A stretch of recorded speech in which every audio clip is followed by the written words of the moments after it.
Well, welcome. I'm Linda Freed. I have the honor today of opening and moderating what I think is an historic event, which is the first plenary session at CUGH to ever focus on the issues of our collective longer lives. This morning, yes, and I think this will be great. The issue was raised this morning once in a question from the audience about how in a world of longer lives we think about health for aging populations. But we were told that the issue of aging is not on the agenda, particularly for low and middle income countries, and there may not be space to get there. We're going to tackle that today from a wide variety of perspectives, with a focus, of course, on health disparities for aging populations and overcoming them, and why they matter for all of us. We're going to think about issues relevant, of course, to the session next door, which is why health systems designed for the health of older populations actually would be better for every other age group. And we're going to talk about aging as the marker, the ultimate marker, from my point of view, of the success of human investment, that we are creating longer lives. But to start, I'd like to present a blank screen to you. It was notable to me that this morning we didn't see one single image of an older person in any of the fabulous talks that were given. And so I'd like you to just do something maybe appropriate for right after lunch and close your eyes for a second and see what picture of an older people come up.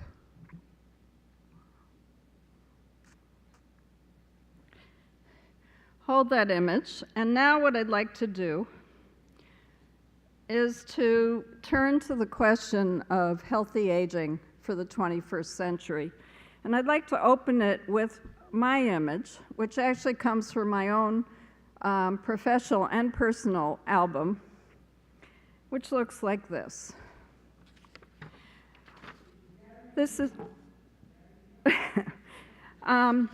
if you look at this group of older adults who are serving in one public elementary school in one city in the US, with the exception of the guy in the middle, who at that time was the mayor of that city, you can feel the power, the commitment, and the health that's being radiated by a group of people who are transforming the future. And that's how they felt. These are teams of older adults serving in public elementary schools in 23 cities in the US and many countries now, to transform the success of children. Hold that image and contrast it with whatever image you had, and hold on to the two. And let's see how the ride is changing. So here's data on the transformation we are currently going through from 2010 to 2030 and projections for 2050 of the proportion of the population under 60 in the dark maroon and over 60 in the lighter colors. And what you can see is the dramatic rate of change that is currently going on globally, such that by 2050, almost over 40% of the world's population is going to be over the age of 60. Over 40% of the world's population is projected to be over the age of 60. Now, this is, from my point of view, the success of 100 years of investment in global health, in public health, in medical care, more recently, in poverty alleviation, and in education. And it is a great triumph. This particular picture shows you that, in fact, the transitions are being seen all over the world, not just in all countries of the world. not just in the aggregate data. You can see that above for 2015 and down below for projections to 2050. As the shading is getting darker, the populations are living longer with more and more people at older age. Now, contrary to the statement this morning that we don't have time right now to put the issue of aging on the agenda, 16 years ago, in 2002, the UN's Madrid Declaration said that for development agendas to succeed, we have to put the needs and opportunities of aging at the center of the agenda, and do that in part by recognizing and deploying and benefiting from the assets of older adults. We're going to consider today what that means for now, for 2018 and beyond, and how one could think about accomplishing that. Because this is a non-trivial issue for every country of the world. Here you see data showing the speed of population aging in selected countries, with the more aged countries of the West and Japan in yellow on the left. And what you can see there is that the progress of human and societal investment in public health, particularly education, and poverty alleviation that's been going on in these countries for 100 years has led to slow and progressive lengthening of lives.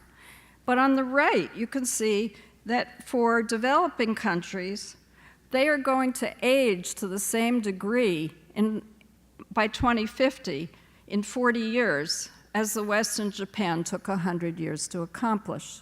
And so the saying that says that developed countries became rich before they became old, and developing countries are becoming old before they get rich, has some truth to it. It's a little glib, but the experience of aging is going on for everybody. And that is a triumph. It's what we wanted to do. The challenge, though, is that no country is fully prepared. Some are more prepared than others, but no country is fully prepared. This is a slide from Julio Frank and Lincoln Chen, which showed how remarkable this transformation is, this transformation of the last 100 years. You look here at human life expectancy from the beginning of human time up until about the mid to late 1800s, and life expectancy at birth was in the 20s. It was 24, and then it started to transform. So this is a very recent phenomenon that we get to live longer lives, and we're not yet prepared. Here you see the data on change in life expectancy from 1950 by WHO regions and worldwide. And you can see that for every region of the world, the slope is upward. The rates are somewhat different, but they're all going in the same direction. And in fact, a superb accomplishment is that globally, life expectancy, even from 2011 to 2050, will continue to rise globally. Here you see life expectancy at birth going from 67 to 73 globally, and life expectancy at age 60 will continue to climb as well if we continue to make the investments and reap the investments that we've made. So what do we do with this tremendous success? Well, one is to recognize, I think, these data. Life expectancy is increasing, which means that there are more and more people who are living, of course, to longer lives. But the numbers, if you look at them, are quite impressive. And the change. In 2030, we will have 1.4 billion adults 60 and older. By 2050, 2.1 billion. And in 2050, of that 2.1 billion, 1.7 will be living in developing regions. So while proportions of populations haven't yet shifted for many countries in a way that is marked, is visible. The numbers are increasing quite fast. So as I said, I think the fact that we have created longer lives is the great success of global health. And where that's come from to the present, this is a quote from Tom Frieden, recently the director of the US Centers for Disease Control, who looked at US data and said that out of the 30-year increase in life expectancy in the US and other high-income countries, we can say that about 25 years of that 30 years has been accomplished through our collective investments in the environmental improvement and education, poverty alleviation, and public health. So this is a success we can be proud of, and now we need to build. So let's think about the transitions we've been through. Of course, how did we get to this success? Well, one was the progression of the first and second demographic dividend, the tremendous success of declines in child mortality, and then mortality in childbirth, followed by lowering of fertility rates, the success of the resulting youth bulge in the first demographic dividend, which most countries are transitioning out of or have transitioned out of. The second demographic dividend with further mortality declines and persistent lower fertility, people living longer and emerging into an aging society. One of the things that economists have said is that one of the benefits of longer lives is that countries get wealthier. People accumulate savings. There's transfer of savings across generations. And the aggregate benefits accrue to the entire society. But at the same time, we have tremendous health disparities, not just in comparison across generations, across age groups, but within age groups. And we well know that when people arrive at older age, they are manifesting the cumulative disadvantage of health disparities across a life. These health disparities are created from different forces and some shared forces at every age and stage of life, and we'll come back to that with some of our speakers. And of course, there are many social determinants of health disparities, including gender, and at older ages, marked gender discrimination, racism, biases in terms of ethnicity. All of the issues of poverty and education converge together in terms of some aggregate effects on health disparities. And there are structural effects, both on the positive and the negative side. For example, in this current age of tremendous numbers of refugees, refugee crises in so many places of the world, increasingly we recognize that older people are very rarely on the agenda of humanitarian assistance agencies. In fact, they are triaged often to the back of the line. That's a structural effect. On the other side, the South Africa pension experiment demonstrated that when pensions were given in a randomized way to different townships after independence, that the townships in which older Black grandmothers received pensions, not only did they do better, but their granddaughters were taller, weighed more, and stayed in school much longer. So these are family issues, family benefits, as well as individual. Cumulative disadvantage is huge. We know, for example, that in the oldest ages, multimorbidity is highly inversely associated with education, as is the incidence of dementia. And we know, for example, from in the US, and I think a very important study in St. Louis, Missouri, that a life of low resources leads to older African Americans living in the inner city in St. Louis becoming disabled 10 years earlier than whites of the same age living in the suburbs. And we also know that health in aging is malleable. So it is possible now, 30 years into a huge amount of research that's demonstrated that prevention works into the oldest ages, as does treatment. We now have new data in the US that has shown that people with a history of cumulative advantage over their lifetimes are showing a marked 25% decline in dementia rates compared to prior generations. So this malleability is new news, and it changes the opportunities that we can foresee. We also now know that people who arrive at age 70 are tracked to stay healthy. Those sick at 70 will get sicker, and as I said, that health is malleable. In the US, we can see that at the moment because 75% of people 65 and older are now reporting being in good, very good, or excellent health, which is, for many people, very counter to our image of what aging looks like. This, in many images, is what aging looks like, and we need health systems that can provide care for people who are experiencing the development of frailty, multimorbidity, and cognitive decline. We need those systems, and today we're going to talk about why that matters for everybody and what that could look like. But is there an opportunity here?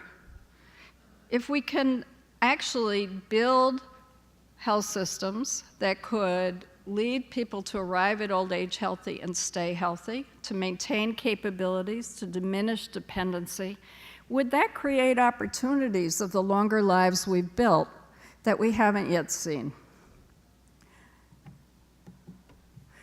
I would argue that actually the creation of healthy aging is within our collective reach, and that the creation of health in aging could be considered the key in the lock to the opportunities of the longer lives we have built. The global agenda for an aging population has been articulated by the World Health Organization and many others as one of working together to compress morbidity to the latest points in the human lifespan, predicated upon all of the evidence that I've touched on today.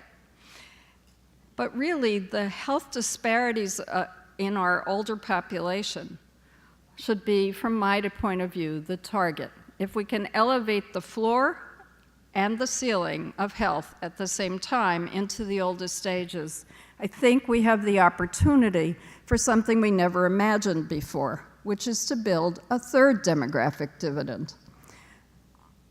The benefit of our longer lives could be a whole new stage of human development, one in which the roles and responsibilities of older adults in the last third of life bring new kinds of sustained social capital to solve major unmet needs that have to be addressed and for which they are uniquely capable, and to create increased well-being that they can leave behind as their legacy for society and for older people themselves. This is one of the volunteers in Experience Corps. If you look at that kind of vitality, there's no question that we could all be the better for it. And we have so many unmet needs in our aging society. While at the same time, older adults need for their own health and well-being to remain productive and contributing. Are there ways that we can design new roles and opportunities that create a win-win where people can both stay engaged and healthier because of it, and society can reap the benefits of our collective investments? This is a curve of the number of young people and the number of old people as a percentage of the global population. Right this moment, today, we are at the crossover point where there are going to start to be more older people than children in the world. How do we make sure that that ensures that all of our children are doing well because our older adults are doing well? So from my point of view, this is the design challenge of the 21st century, a pretty exciting one. We actually have added 30 years to human life, or will have done that globally by 2050, but we haven't yet designed societies that enable us to experience the benefits and opportunities of that. Health is the vehicle to get there, and we now know that it's possible. There are many pillars for that: prevention, the right health systems, long-term care and supportive environments, social protections, and also investments in new ways for an aging population to stay engaged in contributing in ways they want to and know matter for future generations. So the goals for this panel on health disparities in aging today are to consider the implications of what we have created, longer lives, through global health, to understand the evidence for disparities in health at older ages and what that means for older people and all of society, to address human rights and moral concerns hidden under the invisibility of the fact that we are an aging world, the potential dimensions of solutions, and hopefully to open up our own thinking about how we design the 21st century for a world of longer lives. Thank you. It is now my pleasure to turn to our panelists. We have a very eminent panel here today, and a slightly unconventional organization of the panel, because I'm going to invite Harvey Brenner up first. Dr. Brenner is a professor of health behavior and health systems at the University of North Texas Health Science Center, and emeritus professor of health policy and management at Johns Hopkins.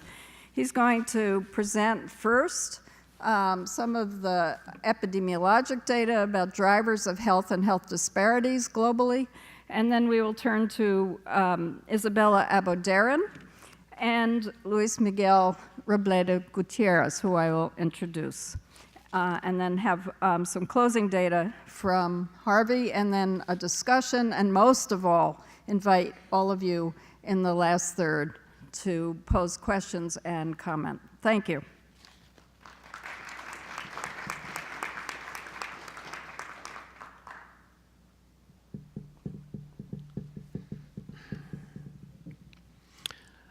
Good afternoon. Welcome to the session once again on health disparities and the issue of population aging. It's the situation we all confront as the species dominating this planet. In her wisdom, Dr. Fried split our presentations into various pieces. Mine in particularly is a good news, bad news story, or rather it's a bad news, good news story. I know everybody likes to start with the bad news so that we can end with the good news. So we'll start with the strange news.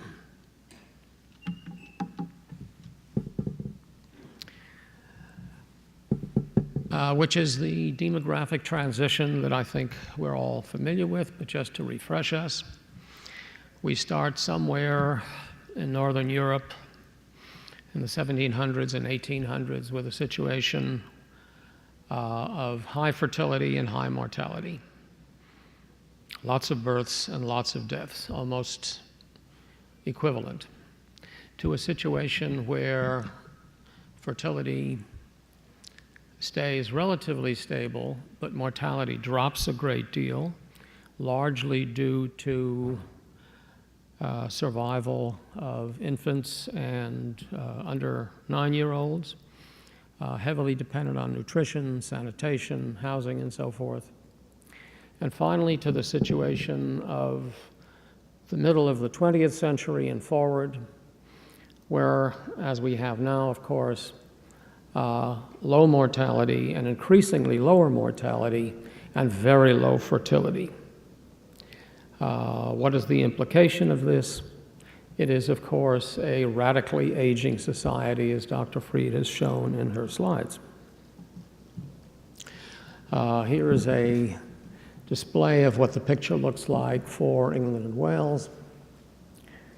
And one can see that the driver in this story is economic growth, the GDP on the left, moving toward the middle slide above with life expectancy moving fairly rapidly in about a 45-degree angle.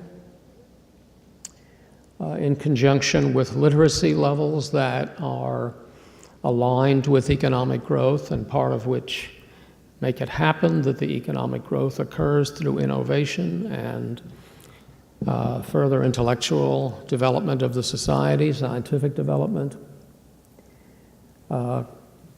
In conjunction, of course, as we started with a radical decline in infant mortality, but actually that mortality extends all the way into the early teenagers. It is of course, the decline in the major infectious diseases. And finally, we have the net reproduction rate continuing to drop in countries of Southern Europe, for example, where they are below replacement at this point. Another example from Sweden with a very similar story. Trajectories and cyclical movements almost paralleling each other, even though the industrial revolutions started at different points in their histories. The main point of the story is a radical movement toward the aging of societies as a function of very sharply reduced fertility and very sharply reduced mortality, especially since the Great Depression and the Second World War.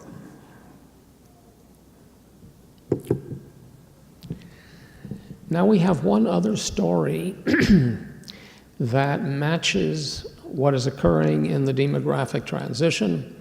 Most of you will be familiar with the epidemiologic transition.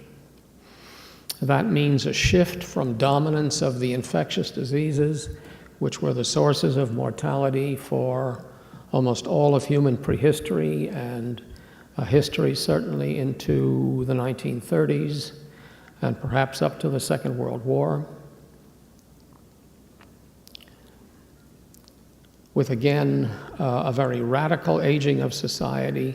But with that aging, and this is the bad news of course, is a movement toward the chronic diseases, heart disease, cancer, stroke, COPD, diabetes, and so on, which means to the ordinary student of epidemiology that we have not only an older population, but potentially a more fragile and less functional population.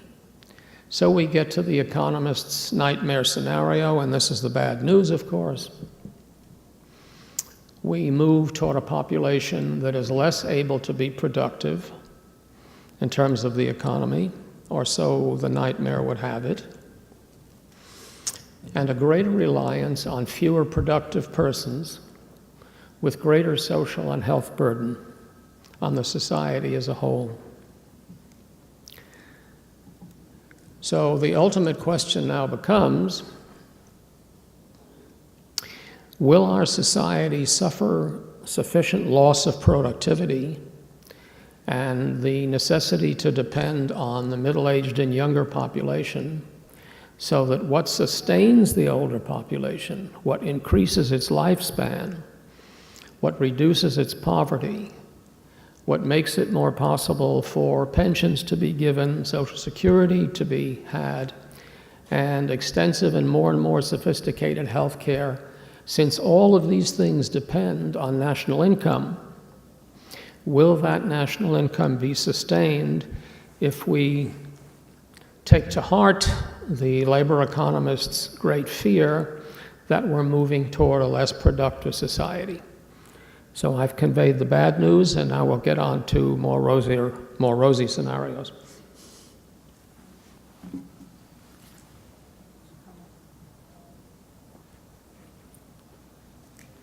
Thank you, Harvey. It's now my pleasure to introduce Isabella Abadaran.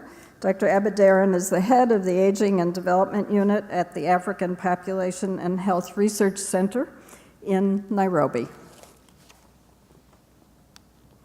Thank you very much, Linda. Ladies and gentlemen, good afternoon.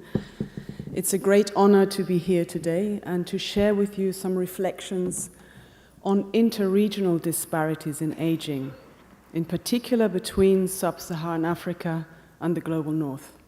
And in doing so, I will actually touch on many of the points already raised by Linda in her presentation, as well as by Harvey.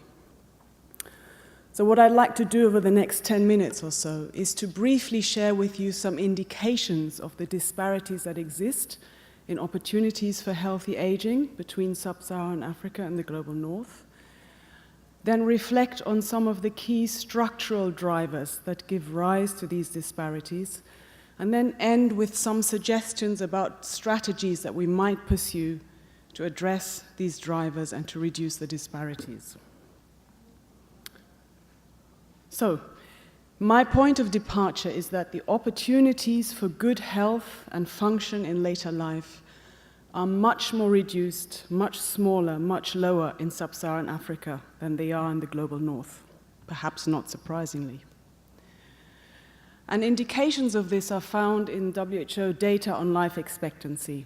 This table shows you differences in life expectancy at age 60 between Africa, Europe, and the Americas. And we see that, for example, there is a difference of about 6.3 years between Africa and America, the Americas.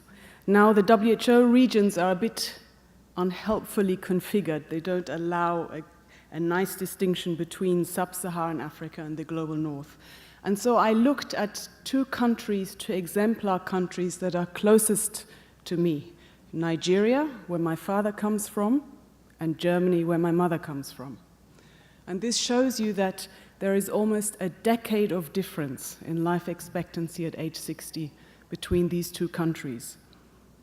And the situation is not much different when you look at healthy life expectancy at age 60, almost 9 years. Now, in thinking about the factors that might give rise to these disparities, I would propose that it's necessary to look at a set of structural drivers that are rooted in global and regional health policy. And why are these important? First of all, because they're an important social determinant of health in older age. And secondly, because they might actually be addressed relatively easily, and I'll be happy to discuss that later. So what are these two factors? The first is the different framing of regional population and economic development agendas. And the second, related to that, are the global health priorities that international communities and technical partners have developed to inform strategies for health in sub-Saharan Africa and in low and middle income countries more broadly. And both together result in very different levels of policy attention, resources, and systems capacities for advancing health in older age between sub-Saharan Africa and the global north. So let's unpack that for a minute. So how and why are population and economic development agendas in sub-Saharan Africa and the global north configured differently? Well, the starting point, of course, are the very different demographic realities and trends facing these two parts of the world. And I'll just show you 3 slides. They echo what Linda showed earlier: 2015, 2025, and 2050. The blue denotes the proportion of older people in the population.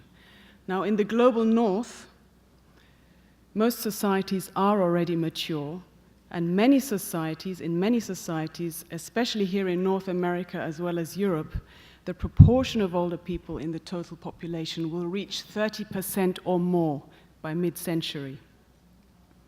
In sub-Saharan Africa, of course, the story is very different. Let me just go back. There, the youngest region of the world, populations will remain essentially young, and the proportion of older people in the population will not rise above 10% even by mid-century.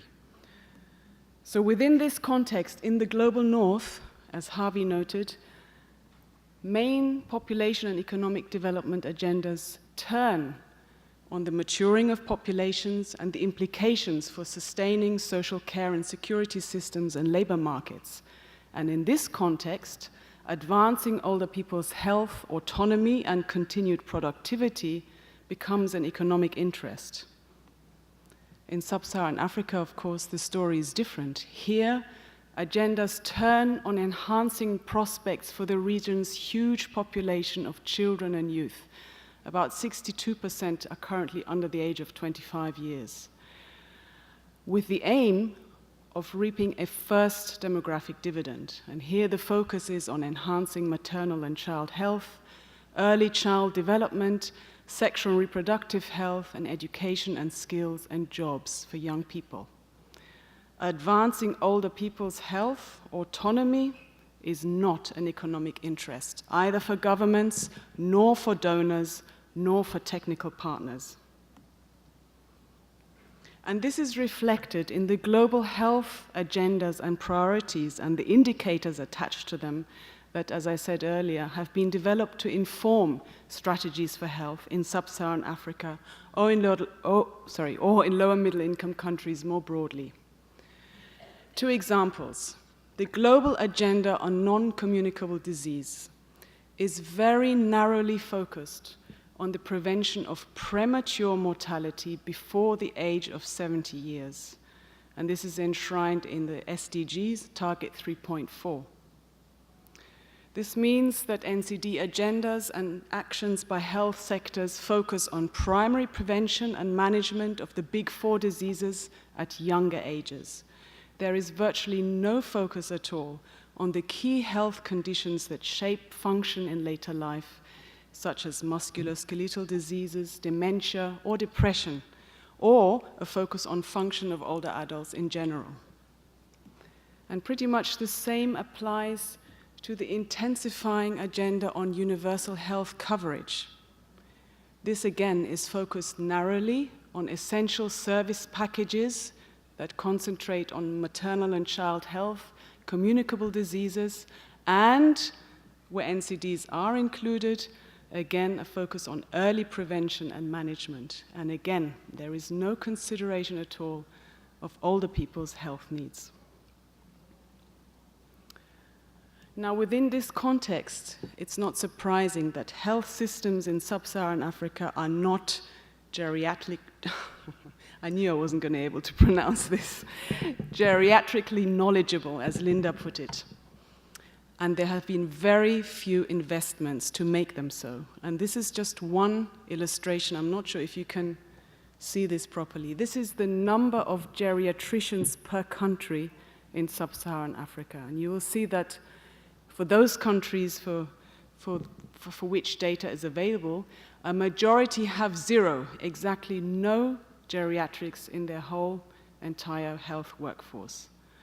A few countries have between 1 and 4, and only 2 countries, South Africa, Botswana a little bit, have more than 5 geriatricians in the whole country. And this slide perhaps illustrates the results of this lack of geriatric capacity in the health workforce. These are trends in healthy life expectancy at birth, as well as healthy life expectancy at age 60, again in Nigeria, from 2000 to 2015. And what we see here is that healthy life expectancy at birth, of course, has risen quite dramatically, almost 20 years, whilst healthy life expectancy at age 60 has risen by exactly 0, more or less 0. So this has been the situation so far, but all indications are that the omission of older people and their health needs will continue in future strategies for health in sub-Saharan Africa.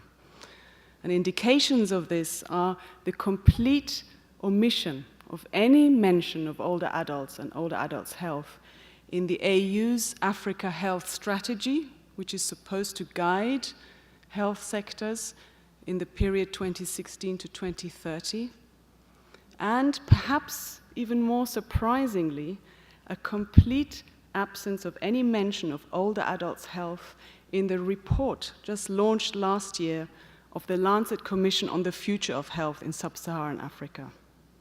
And another indication is that the African Union Commission, for example, has no budget whatsoever on aging and health for this year. And this is despite the fact that all African countries have signed up to global treaties and accords on aging, such as the Madrid Plan or the WHO Global Strategy and Action Plan on Aging and Health. So what strategies might be available or should we think about to begin to address these disparities? I'm not sure if they're winning strategies, we can discuss that later, but I think there are some necessary next steps that we need to take collectively. So first is for us to make efforts to connect older adults' health much more explicitly to the core population and economic development agendas in sub-Saharan Africa. And this will require research as well as policy engagement to answer the question of where and how investments to enhance later life health and function are actually relevant for advancing sub-Saharan Africa's child and youth-focused development agenda, in particular the demographic dividend agenda. Where are the connections between the two? The second is that we need to make efforts to expand the debate on universal health coverage, both conceptually and empirically. First, there is a need for highlighting the fact that thinking about essential service packages must embrace a life cycle approach. And this means linking it much more explicitly than so far to the social protection agenda, and in particular the agenda on social protection floors, which envisage protection for people at each major stage of life: older age, working age, and childhood. We also need to understand much more and do research to identify what kinds of services, including promotive and preventive services, ought to form part of an essential package of health for older adults. And the third is that we need to accelerate the building of geriatric and gerontological capacity in sub-Saharan Africa's health workforce. There are already initiatives beginning, and these need to be supported and expanded. So I'll leave it here. Thank you very much for your attention, and I look forward to the discussion.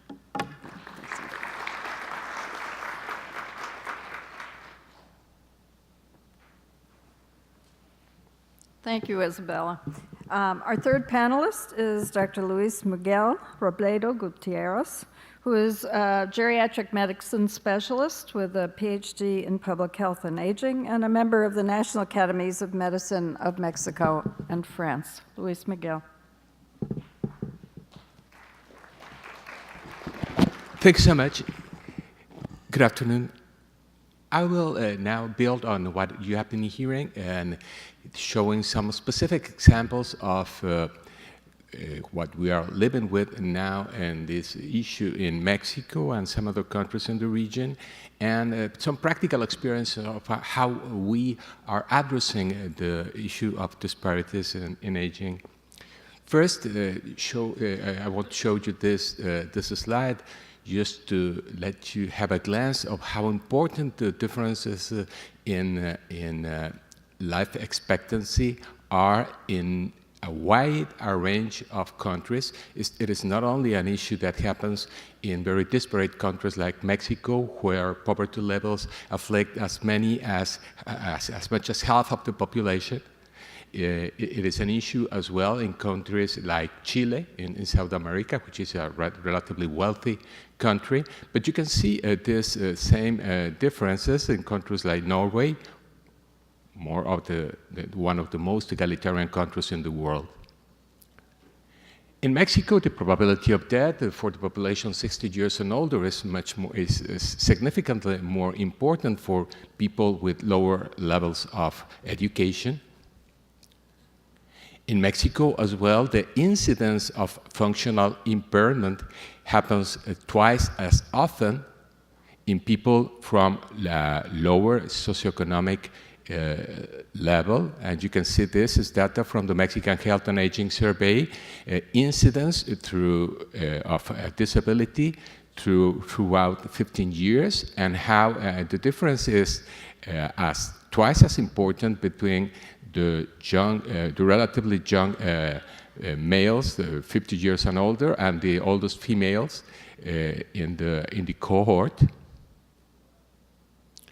And this paper just was published a couple of weeks ago, also coming from the Mexican Health and Aging Survey, and showing the differences between depressive symptoms in the upper left, between functional impairment in the lower left, and self-health perception at the right, according to lifetime socioeconomic status. And these differences remain throughout the life course. And just to give you a glance of the meaning of the relevance of these differences in socioeconomic status as a risk factor, you can see here how they compare with other very well-known risk factors like smoking, for example, or diabetes, and the impact that they have on life expectancy. And you can see that the impact is as important as the impact of tobacco smoking, for example. And this data comes from 7 high-income countries. This is a paper published by a very interesting group, an European group, the LifePath group, which is helping us to understand the mechanisms behind these differences. This group has focused on the life course perspective and has elaborated on this idea of how the curve of life occurs with the build-up and the decline stages, make clearer for us the effect of social exposures during a lifetime, how in the first stage they can influence the building of the intrinsic capacity, and how in the second stage they influence the rate at which functioning is lost. Socioeconomic status is a very strong determinant on the rate of such decline, much more important, seemingly, than biology. And there are several of the different levels of influence of the socioeconomic status on the aging individual, on frailty, for example, and its outcomes, from the health, behavior, and lifestyle perspective, but also on the biological risk. And I will show you a very interesting example of how this could be mediated, and the evidence that is being gathered around this idea to determine how people become eventually frail and how they have adverse outcomes related with this fact. These different issues interact with each other as well throughout a lifetime, and disparity conditions that promote disease tend to promote disease clustering as well. In the case of Mexico, this is very clear with 2 non-communicable disorders, diabetes and depression, and the high prevalence of frailty, which is as high as 20% compared with 7% in the States, is very probably related with this adversity in the one hand, and the interaction with diabetes and depression on the other one. Enhanced disease prevalence tends to promote progression of both conditions and negative health outcomes at the end. And what is seemingly behind is a much heavier allostatic load resulting from the adverse effects of stressful situations throughout the lifetime, and the expression of senescence through the senescence-associated secretory phenotype that has an influence on the development of, for example, sarcopenia or depression. And the high prevalences of diabetes observed in Mexico close a vicious cycle that increase as well the development of sarcopenia And in an individual who is already depressed, the follow-up of the therapy for diabetes is not done as it should and contributes to a further impairment. Even more interestingly, this Life Path group has just published this paper showing us how the differences between socioeconomic status relate as well with biomarkers of aging. In this case, the Horvath's clock, which is illustrated by the methylation of DNA. And the more this methylation is happening, the older you age from the biological you are from the biological perspective.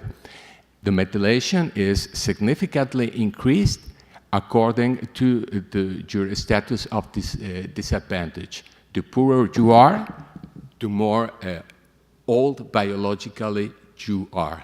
So we are beginning to see the epigenetic mechanisms which are behind the process and which promote at the end the higher prevalences of non-communicable disorders that we observe in disadvantaged populations. Well, and how are we facing these issues in Mexico in the last 15 years, led in the first place by Julio Frank when he was Minister of Health?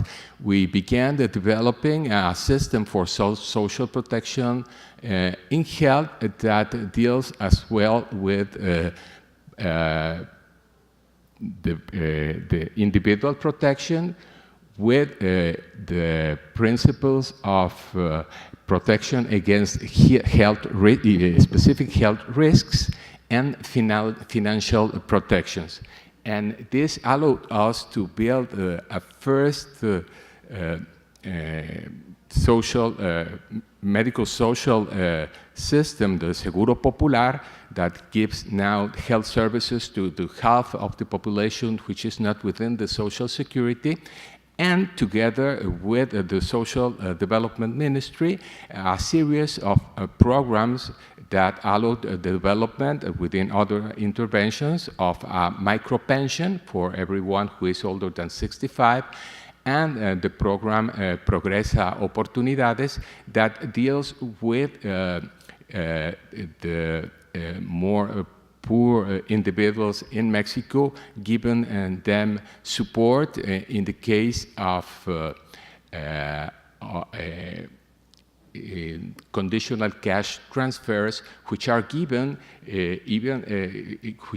to the family if they keep in touch with the health system, if they come regularly for vaccinations, for consultation, and these programs have already demonstrated a significant positive impact as well in the young and in the middle age and in the older population.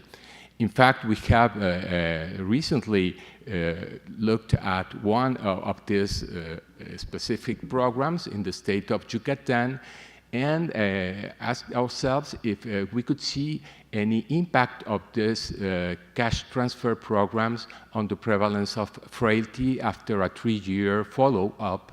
And indeed, to our surprise, we were able to demonstrate a significant reduction on the prevalence of frailty measured by the phenotype described by Dr. Fried.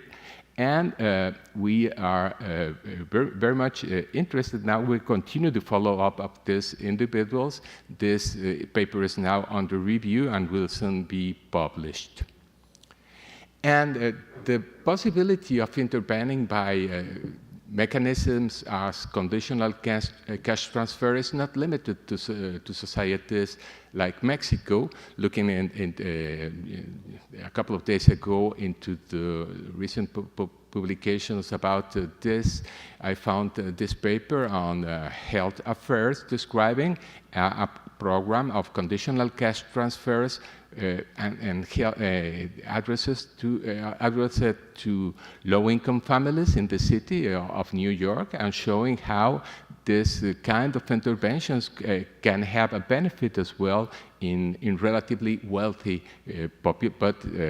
environments, but with disadvantaged populations.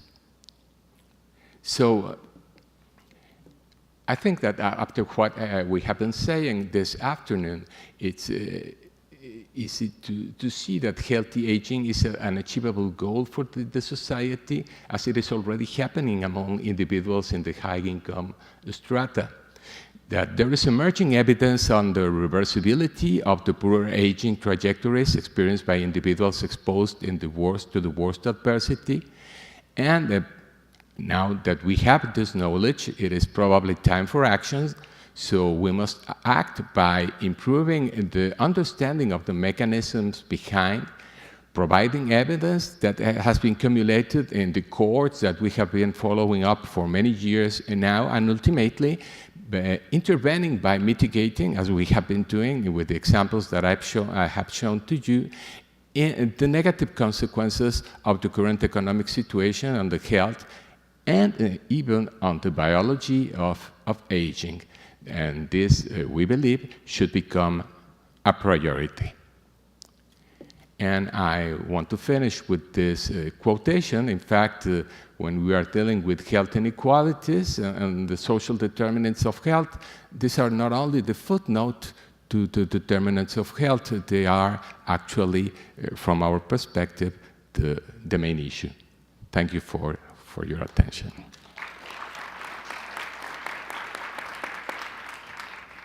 Thank you. Harvey, would you finish with just, from a social justice frame, helping us see for a couple of minutes how even the metrics that guide our health decision-making may be impeding our ability to prepare for a world of longer lives? Thank you.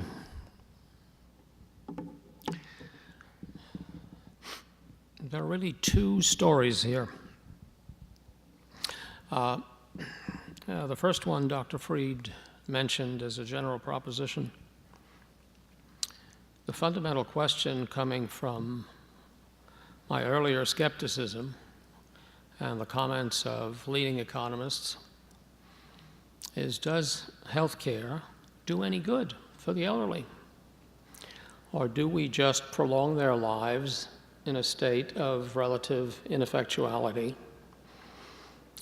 What is the contribution of healthcare to a population that, by some of our measures, the years of life lost measure that WHO uses and is used by demographers and philosophers, to what extent is that simply biased against our older population?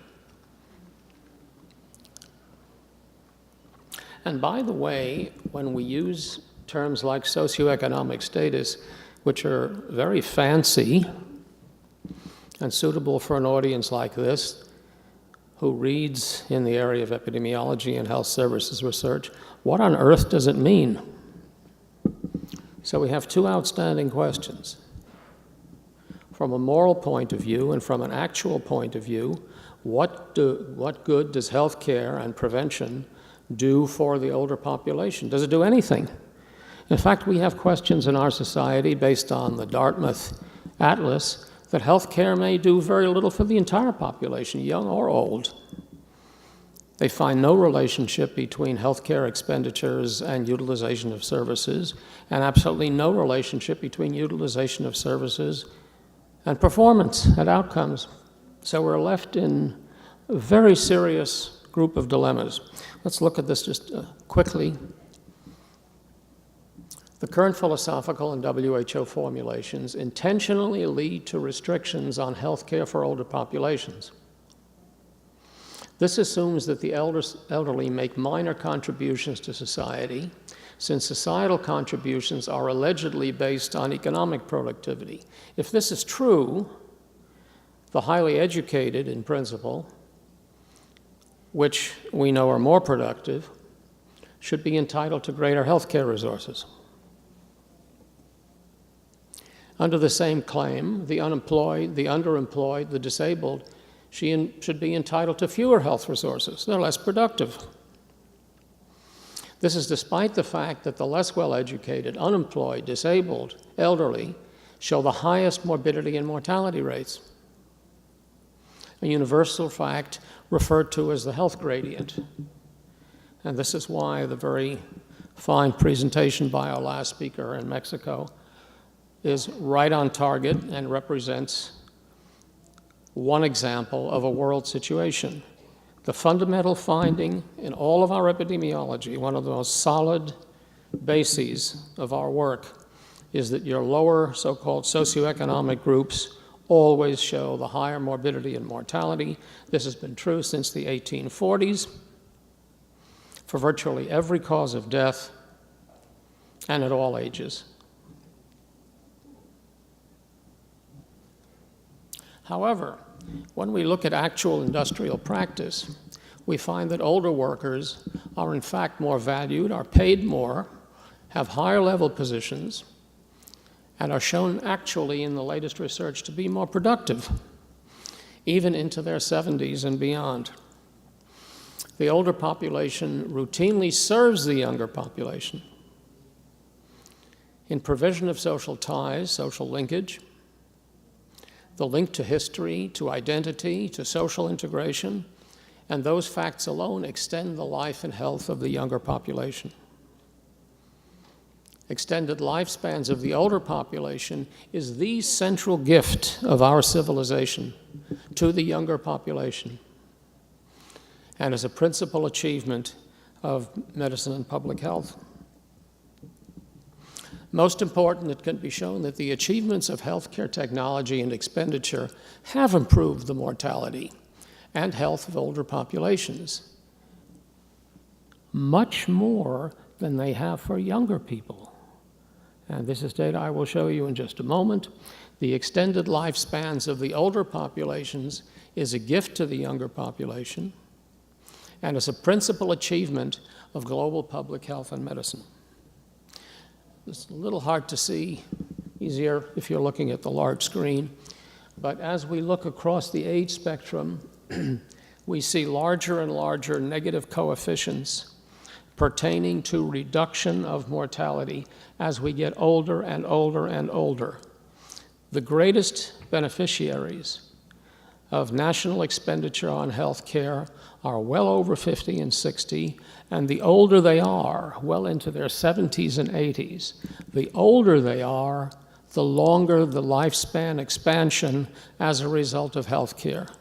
In the younger age groups below 50, as we can see to the left of these particular slides, there is virtually no effect.